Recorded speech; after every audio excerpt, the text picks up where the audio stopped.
There's a small, forgotten village deep in the woods of Hollow Creek. It's a place where the fog never seems to lift, and the streets fall eerily silent the moment the sun sets. The few people who still live there never speak much about what happened all those years ago, but they all remember the clown. They called him Joro the Laughing Man. He first appeared one summer when a traveling circus passed through town. He was a mystery from the start. No one knew where he slept, or if he ever took off that mask, the cracked white paint, the peeling makeup, and that awful frozen red grin. The children, drawn by his mystique, loved him. The parents, not so much. They felt a chill whenever he was near, an unspoken warning that something was deeply wrong. At first, it was all harmless fun. Joro would stand in the village square, twisting balloons into animals, performing silly tricks that made the children roar with laughter. That sound, the pure joy of childhood, echoed through the streets.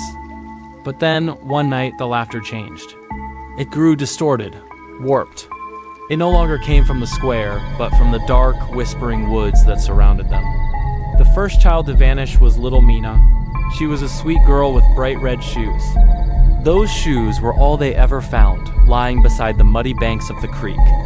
They were torn and caked in dirt, with a single crimson balloon tied to one of the laces, bobbing gently in the current. The village searched for days, their hopeful calls swallowed by the fog, but all they ever found were more balloons. Each one was left hanging ominously outside a different house, a silent promise of what was to come.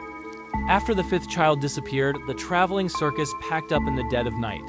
They vanished without a trace, leaving behind nothing but trampled grass and the lingering scent of popcorn and dread. But Joro, he stayed. Whispers started to spread through the terrified village. Some claimed he now lived beneath the old moss-covered bridge, where the fog was always at its thickest, a constant shroud.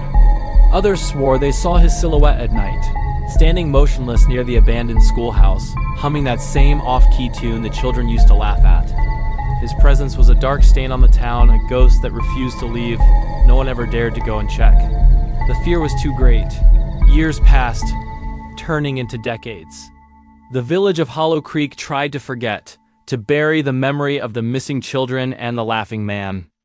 But every year, on the anniversary of Mina's disappearance, the fog would roll back in, thicker and colder than before. And with it came the laughter.